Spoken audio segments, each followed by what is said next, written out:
Welcome back to Chess Games with... Wait, that's the wrong intro. Oh, it's Wednesday. Okay, who's next in line at the World Chess Championship title? It's gotta be Wilhelm Steinitz. Well, we're in 1866 and again in London, and we have a match between Steinitz and Anderssen. We all know Anderssen is this undisputed champion, because Morphy left and Anderssen won the strongest tournament, so he's the strongest player, right? That's pretty much it. And, Steinitz, surprisingly, we know him for his very solid positional style and, really bringing this school into the game, really in the 1900s, late 1800s, and really creating, a school around his style of playing. But surprisingly here, again, as I was saying, he won this match playing really tactically because he was younger, and that's pretty much a tendency that we're used to at this point. Younger players usually play more aggressive. They play for an attack. They don't really play all that positional. So you're gonna see two very beautiful games, and I decided to show the actual last two games. So just so you know a little bit about the situation that we're in at this point, we are in the 13th match. The score is tied 6-6, and it's basically first to 8. So Steinitz in this game has the black pieces, let's just see the game. Why waste more time? So we have e45, knight f3, knight c6, bishop b5, knight f6. So Steinitz actually goes for the Berlin, but I don't really think that he went for the Berlin intending to play the Berlin, because I don't know if he knew about the Berlin back then. I doubt it. So we have d3, the anti-Berlin, and now d6. Now this has been played, recently in a lot of games. And we have bishop takes, which is a very rare move. Usually here castles or c3 is played, and then in some cases even developing the knight or going h3. All of these options are much more viable. But instead, here Anderssen simply takes the knight, and now we're about down to 7 games. But the thing is, in this variation, black has won a lot of the games. But okay, we have now h3 and now g6, and here bishop g5 has been the only game ever played. That went bishop g5, that game ended in a draw. So it went like bishop g5, bishop g7, and it just ended up being a draw. But here we have knight c3 instead, and hopefully we're gonna have a different result. Now the thing is, developing the bishop like this is not dubious, is actually pretty fine, because you're gonna break in the center anyways, and you're gonna open up your bishop at some point. Besides, in this closed structure, white has the knights, so it's gonna be very hard to break in the center and develop your bishop on the same side at the same time. So therefore bishop g7 makes a lot of sense. We have castles, bishop g5, h6, bishop e3, and now c5, just closing the door on this bishop. And now you see that if the bishop would have been on e7, it would have been a worse situation. Obviously g6 would not have been played, but you can just see that the bishop is looking all right here on g7. We have rook b1, and now knight back to e8, right? The typical maneuvering moves of the Spanishes.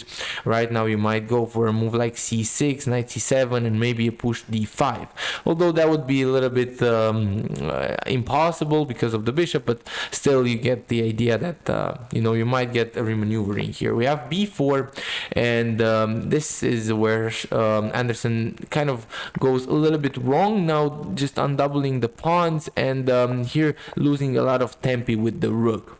So what can Steinitz do with this tempi, you might ask? Well, f5, and now after the move queen b1, actually king h8 first, sidestepping the checks, and now queen b7 and a5, trying to just make the rook feel bad on that a3 square, and now rook b1 and a4. But the thing is, the rook is gonna get back into the game, and the pressure that it puts on the a pawn is very sufficient.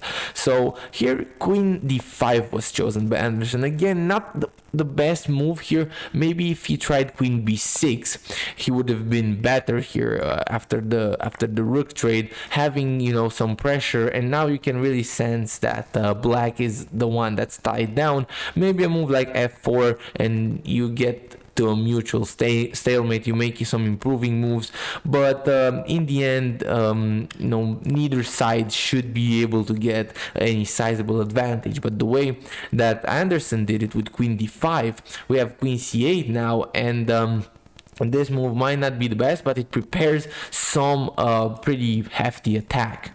Rook b6, and now rook a7, king h2, and finally we have f4, closing the door on the bishop, forcing it to move back, and now g5, just preparing g4. So we have queen c4 now. G4 would come in a little bit of a rush now, although it's a fine move. You don't really want to do this because now you would just lose the a pawn, and although you have definitely sufficient counterplay here, rook d7, and just maybe preparing a break in the center, you know, it's still equal. So white is fine in this position.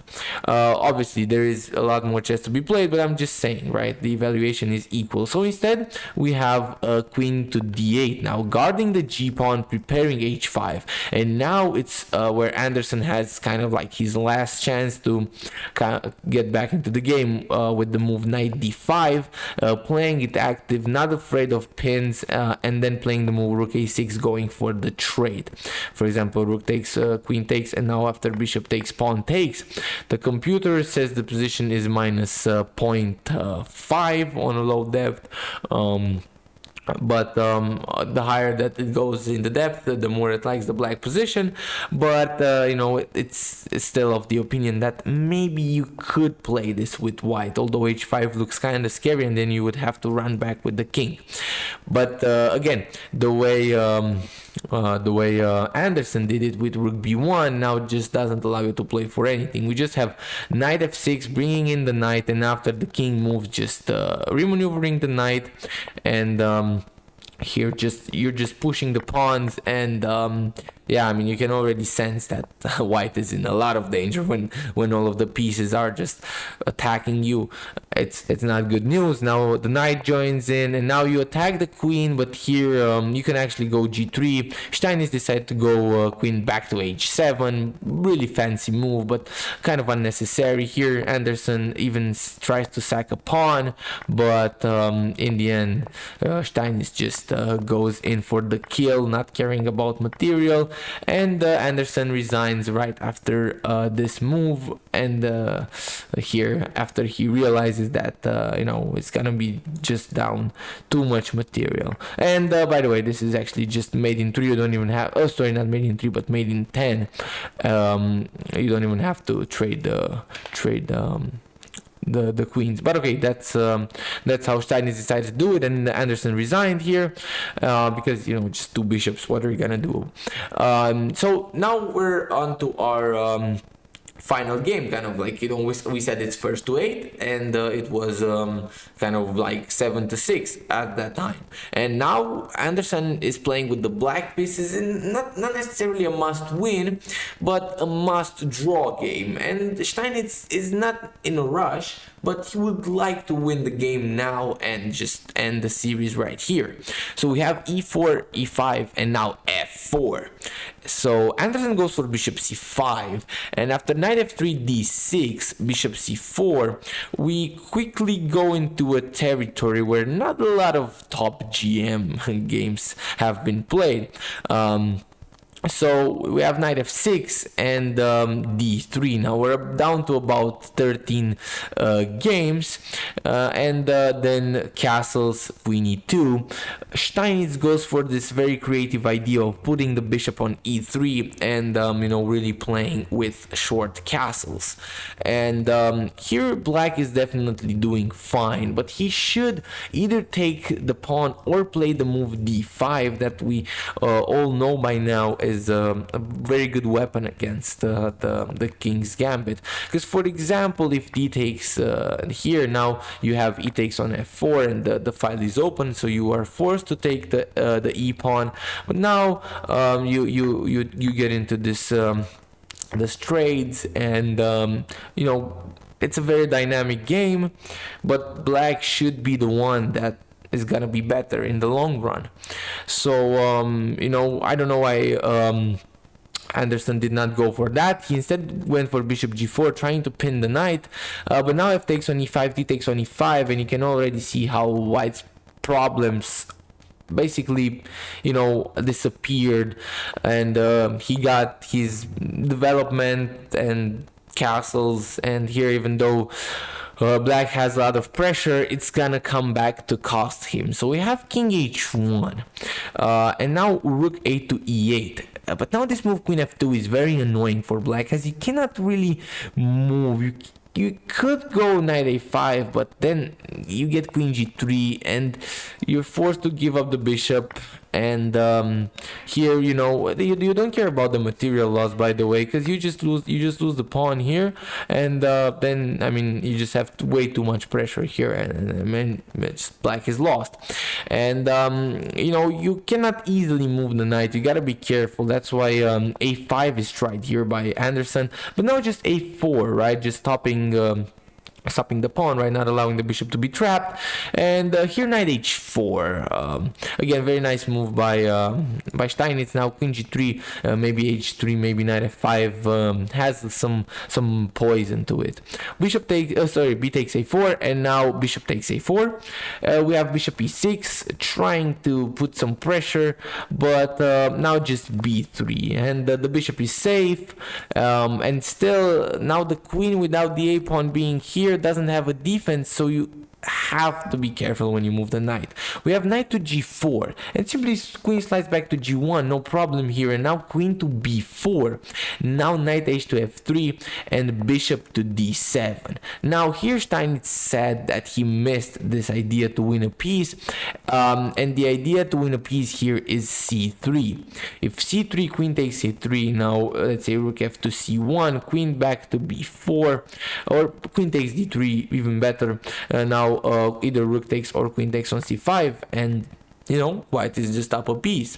And Steinitz missed that during the game, so he could have ended everything here, but instead he played knight c4. Now he's still winning, but he's got to be careful how he's going to convert this. We have knight takes on a4, rook takes on a4, queen c3, and now h3, kicking the knight back, and now rook c1. Not rushing to take this pawn, right? Like maybe knight takes, because now you allow queen c2, and you don't want to allow that because that's too much counterplay for black. Instead, Steinitz, very methodical, goes rook to c1. Knight h5 now, and here he plays a move queen to e1, which is not the best move, and the strong chess players that have analyzed this game, they have said that knight c takes on e5 would have been crushing right away here. You cannot really easily give up the rook for two pieces, because you're gonna get rook c4, and after let's say queen b2, you're just gonna lose the rook. But you cannot really do that right away, because you're gonna get checked, and the rook can take. So you're not gonna lose the rook right away. You're gonna get rook b1 first. Now let's say if you try to save the queen, now just knight takes finally. Or if you try to go for the same check idea, now king h2, and it doesn't really work. You're forced to give up your queen, and now just play a move like rook b5, and you're gonna lose the knight, and it's gonna be all over. So after knight h5, we have queen e1 by Steinitz, which is not the best move, but it definitely stops knight g3. And after the queen trade, you're still supposed to be winning here. So we have f6 protecting the e pawn, and now finally taking the a pawn. And now Anderssen tries to find some sort of holding configuration here, but it's really hard because just Steinitz's pieces are very, very active. And Steinitz keeps on moving forward, takes the bishop, and here he commits a fatal mistake. Now Anderssen actually finds one of the best moves, and managed to get Steinitz into a pretty like equal variation. But here what he should have done is go knight f4 and go for the attack on the g pawn first. For example, rook b1, now trying to push the passed pawn. You cannot take this right away because of knight d3 now, just attacking the knight, and the knight defends the rook, and you cannot defend your knight with the rook. But what you could do instead is play a move like rook e2, now attacking the e pawn, and after b4, let's say rook takes and knight c6, the computer is claiming that this after knight d5 b5 would have been a more holdable position. Instead, what Anderssen got in the game after attacking the pawn like this, he really got himself into a situation where he was forced to give up the exchange. And now I'm just gonna fast forward because it's gonna be 40 more moves, and there's not really a lot to comment about. It's just that pretty clean conversion by Steinitz, maybe some mess ups here and there, but all in all, just he just had to be careful not to blunder certain things in terms of like stalemates, and then it was just a very slow process of winning the game. And as I said, he just had to be careful. Now he actually managed to, like, if we go back a little bit, he managed to get the knight on the edge of the board and make Anderssen waste a lot of moves with the knight back and forth. And here he just played rook e3, knight g5 check, and you're pretty much dead. But you still have to be a little bit careful. Like, for example, you shouldn't or you can actually take here, but there was a position maybe some moves ago where you could not have taken the pawn. So yeah, here rook takes g7 is just mate, but just simply not allowing any back rank mate. I'm trying to find, because when I analyzed the position, I found some way to give a stalemate, but I cannot actually remember. Yeah, it's not here until the end, but yeah, I mean, for example, here you shouldn't play this. This would be, but this is like a normal stalemate. There was a way to maybe give up the knight in some variation, but not in this one, and I cannot really remember. I don't want to make the video even longer and even more boring, so that would be the episode. A little bit more on the longer side, but it's good to have some videos like that. Also, I just enjoyed you presenting these two games, and I think the story is also pretty nice. So we're gonna see really Steinitz entering the scene and not really looking back. So yeah, that was it for the video. See you all in the next one. Kowalsky out.